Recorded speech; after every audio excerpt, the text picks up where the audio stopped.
Aloha and good afternoon. My name is Jürgen Steinmetz, joining you from the Breaking News Show in Honolulu. And with me in College Station, Texas, is Dr. Peter Talo. He just got back from Mexico. You can see he's all relaxed and ready to go. And about the weather here in Hawaii, it's cloudy, but it's nice. I think we have a lot of people at the beach. The hotels are expensive, but full. And how's everything in College Station? Well, I'm jealous because Texas is having a very cold and rainy week. I think tomorrow the sun will show, but we've had almost ice, not quite ice. In northern Texas, they did have ice, but it's bitterly cold. It goes right to your bones. And I'd rather be in Hawaii, to be quite honest. I think the weather there is a lot better this week.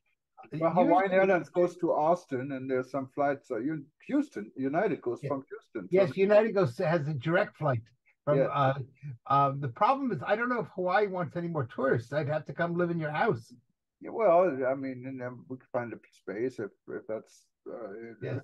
Hawaii wants tourists. I'm hoping the weather will get better. Usually the winter's quite nice in Texas, but this past week has been terrible. And I understand the weather is now moving to the U.S. East Coast and then eventually on to Europe or whatever. So I think the East Coast is going to have some bad weather for the next few days because it was bad in Texas. It'll be worse when it gets to the East Coast.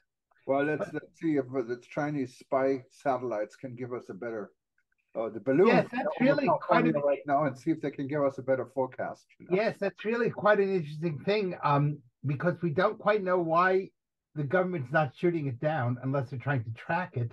But then you would expect that they wouldn't say anything about it. So it's kind of hard to figure out exactly why this spy balloon is there. When we've sent things over China, they shot them down. So it will be kind of interesting to figure out. We may never know the reason why the military has decided to let this balloon stay up in the air, but it's over Montana right now. And so it's an interesting experience. How high do they go? They're how high? I don't know. They're probably about 10,000 feet, but that's high enough. That's where commercial air traffic is, wouldn't it be? Yeah. The problem is that you have such good cameras on these today that most of these cameras, even from 10,000 feet, can probably take the picture of a license plate. So they're very, very precise. They're very good. And that means the Americans, the Russians, the Chinese, and I'm sure we're all, in the spy business. That's what governments do. But it's not thrilling to have the Chinese balloon up there.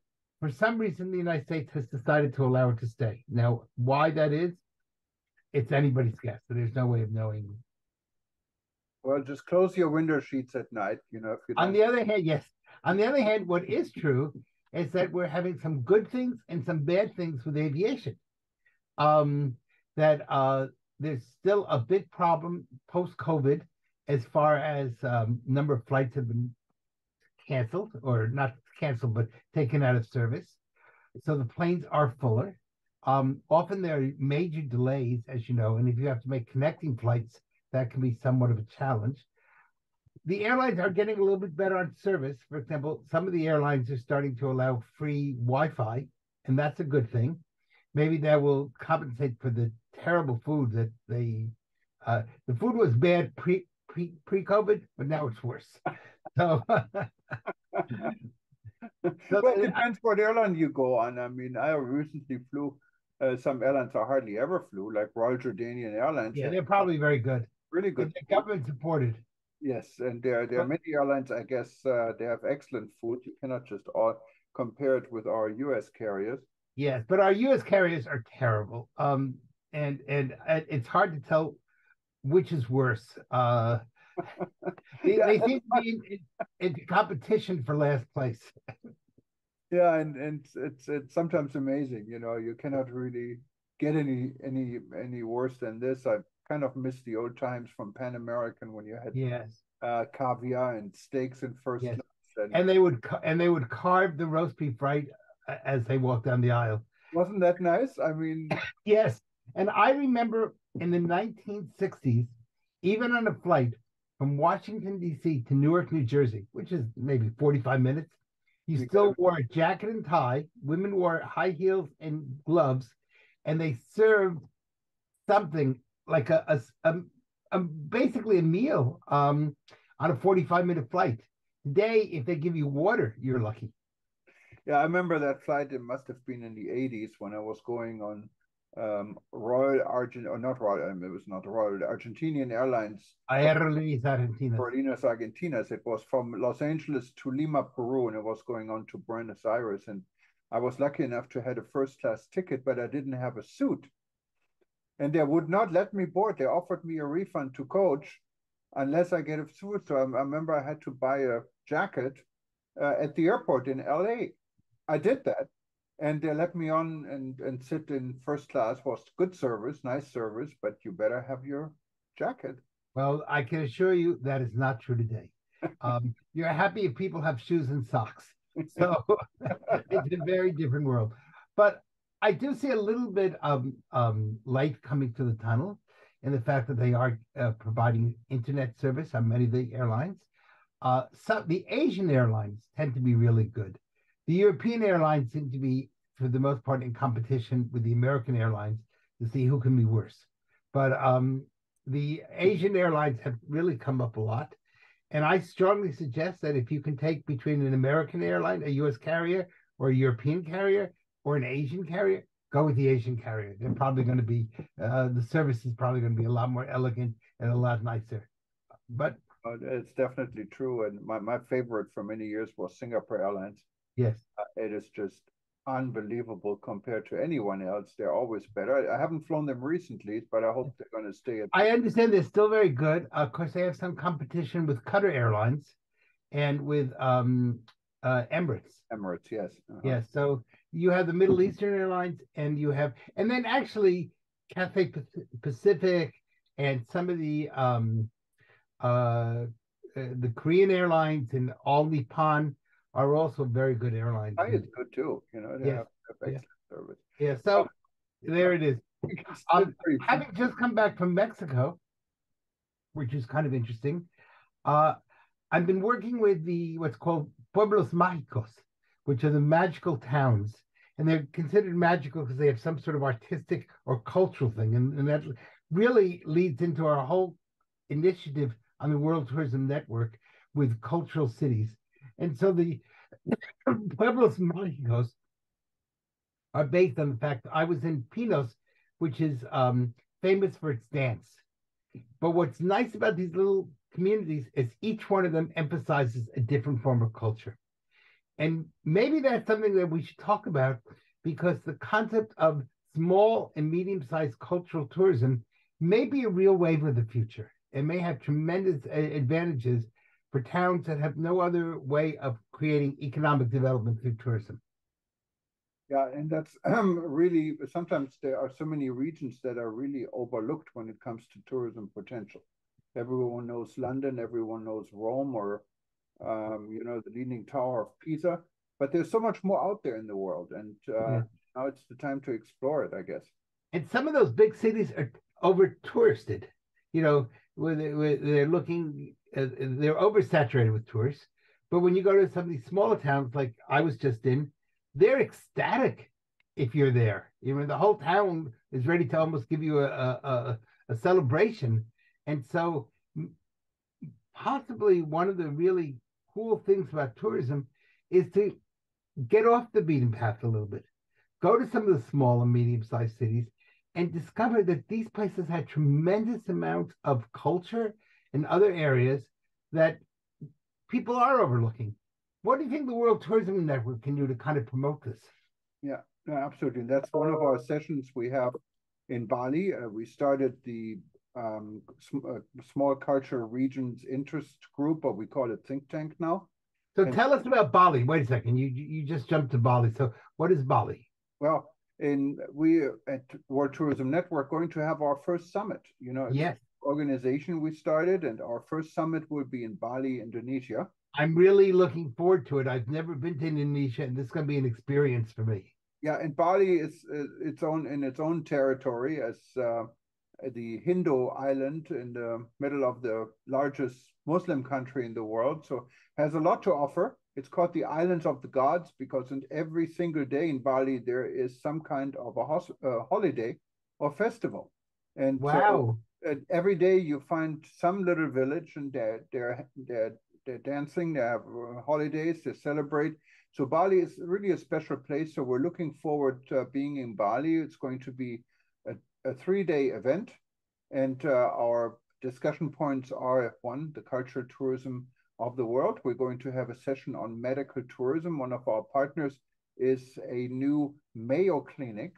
It's called the Bali International Clinic that will open at the same time, and it's concentrating also on medical tourism. So that's going to be exciting to get them on board.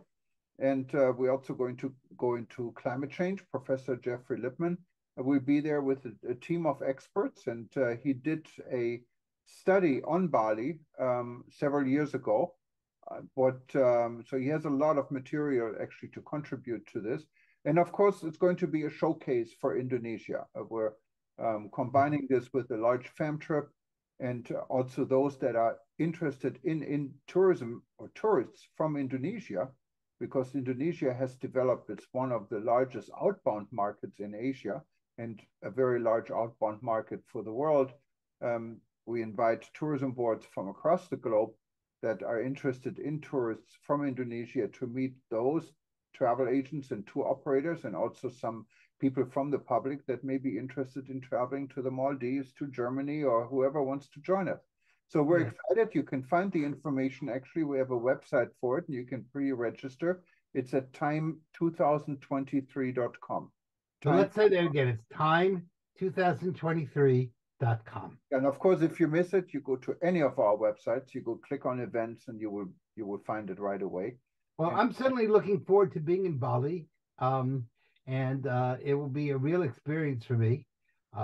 It looks like in Bali they have more holidays than even we have in the Jewish world. Oh, absolutely. By the way, absolutely. Speaking about ecology, as you probably know, this coming Sunday night and Monday is Tu B'Shvat, which is the new year of the trees.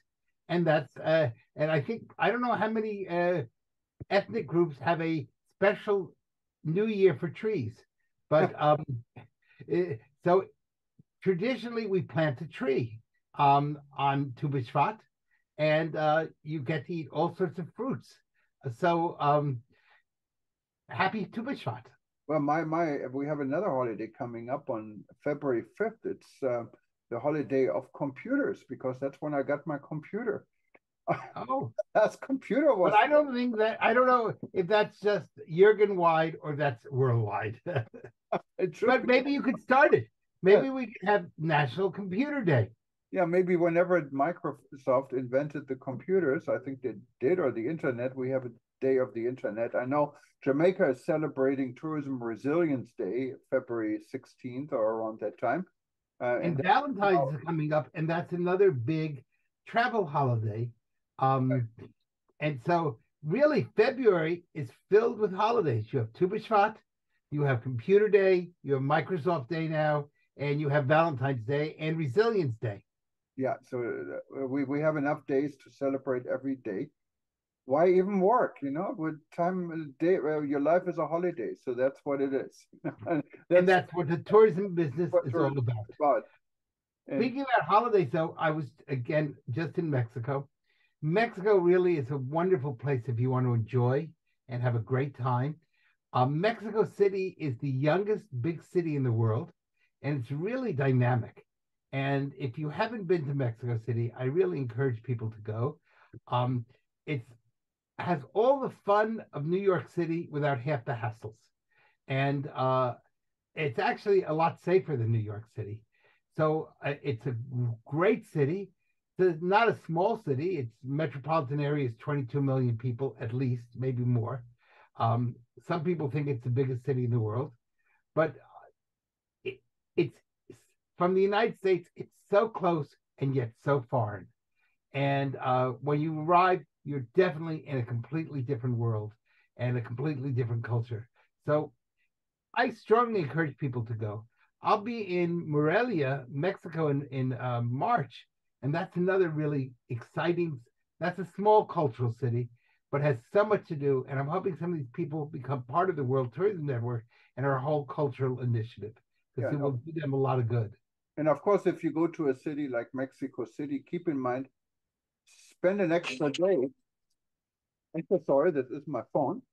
Spend an extra day in the beginning because it's the altitude is quite high. So if Yes. Yeah, maybe a good way to get around that is it's high, much higher than Denver. And what I try to do is I try to come in the evening. So if you arrive in the evening and you go to sleep that night, then the next morning when you get up, your body has already adjusted to the altitude. So if you're not going to do that, then spend an extra day. But if you can come in the evening, get an evening flight, arrive around 9 o'clock in the evening, go to bed, and wake up, and you will now had 9 or 10 hours to have your body adjust to the altitude. yeah, and don't make the mistake and eat a lot and drink a lot the first night. No, You're going to no, regret it for the rest of your trip. no. Be very careful. The first, once you're used to the city and the altitude, it's okay. But the first day you want to be very careful and not run. And remember that the bigger you are, the faster you fall. So Yeah, if you are a big man or a heavy man, be careful. yeah, and I recommend if you do have to go to the pharmacy and get something to make you feel better, avoid the smaller pharmacies. Go to the big name brands. Right. It's quite shocking when you hear the reports, especially from many of the border cities in Mexico City. Pharmacies there's so many pharmacies because they're selling prescription drugs that are no longer prescription once you get to Mexico, and some of them have have drugs involved. So people die. They're not. They're handmade and they're very dangerous. As you know, there's a huge amount of fentanyl coming across the American border, and it's not only in Mexico; it's also in all the border states. And today, almost every state is a border state. So fentanyl is a major problem, and it's killing lots of young people. And it could be something as simple as you think a friend gives you an aspirin, and it's been laced with fentanyl, and that kills you. So you really want to be careful, and it's important for parents to emphasize to their children, don't take anything unless given to you from a very clear bottle by a professional in the field of medicine, a doctor or a school nurse or something like that. But if not, do not take anything from a friend, period. Just live with the headache. Better to have a headache than to be dead. No, absolutely. And it's so sad. It doesn't take much to really kill. Very little fentanyl can kill vast quantities of people. And this is a major problem. As you know, the whole border is a major problem because you have the problem of rape, you have the problem of slavery, you have the problem of human trafficking, you have the problem of illegal coyotes, known often as pollero in Spanish. These are real issues. And we're really, to a great extent, in the last few years, have gone back to living in the Middle Ages. And we have to be really careful about this because this is a major step backwards in the world. Yeah, no, absolutely. And people need to be made aware. Many young people may not be aware of it. No, they're not. No. A party and wow. Yes, it takes very little to kill a human being. And so this is part, I think, something the tourism industry can really be fighting against because so many people do cross borders. Pharmaceuticals in the United States, for example, are extraordinarily expensive, too expensive, in my opinion, and they're looking for less expensive ways. And if they're not well regulated, this can put you into a very difficult situation. So, and I not only say for Mexico, this is something that has to be seen across the world. These are problems in many parts of the world. On the other hand, a nice bright spot, and we haven't spoken about it, is El Salvador. Now, El Salvador was the murder capital of the world, and their current president has really cleaned things up. Matter of fact, the BBC today reported on their new prison that can take, I think, something like 40,000 people if needed. But it's El Salvador has really cracked down on gangs and on murder. And El Salvador is moving to become a very safe and wonderful tourism destination. So it's not quite there yet, but it's definitely moving in the right direction. And what it's teaching us is that you don't always have to go from good to bad. Sometimes you can go from bad to good. And so El Salvador is really cleaning up its act. That's good to hear. I've never been there. Only heard bad things about it, so let's change. Well, whatever you heard that was bad, it was probably worse. Because I had lectured in El Salvador, and when I was there, we were told by the police not to wear a watch. And I said to the police officer, but it's a Timex watch from Walmart. You know, it's like a $5 watch. And the guy said to me, they'll kill you for that. And I had to go to speak to Parliament with the opposite of Aerolíneas Argentinas. I wasn't allowed a jacket, I wasn't allowed a belt, and I wasn't allowed a watch, and I wasn't allowed a tie, because all of those were considered dangers that somebody could kill you for. Today, it appears El Salvador is totally reversing that and really going from bad to good. So there's still reports coming out, but that seems to be a really new shining star in Latin America and the Sea of Tourism. Well, we covered the world almost. Yes, we did. Peter. And, yes. We're going to repeat this very soon. And yes, please, and anyone who's interested in our summit in Bali, just go to time2023.com. You will see Peter and myself and many others there, and it's going to be worth your trip, I can guarantee. We are going to be there at the airport with open arms, giving you a hug as you get off the plane. We'll do that. All right. Have a wonderful, from Texas, a wonderful evening, or in Hawaii, a great afternoon. Shaloha, aloha, and whatever else anybody needs to say goodbye. Yeah. Bye-bye. If you wanted to watch us again, you can now go and find us on the right sidebar for eTurbo News on any page. You can get a director of our various events, or go to breakingnewsshow.com, or see us again live on your screen. And thank you for watching, and we talk to you all soon. Bye-bye. Bye-bye. Champion.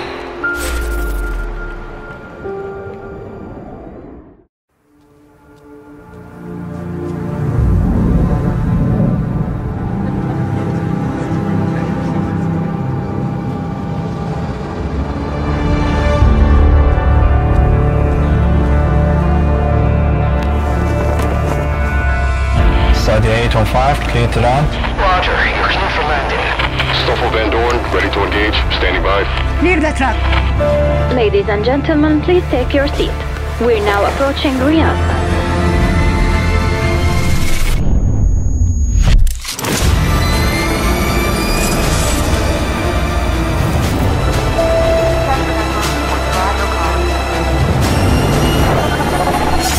الدرعية بليز.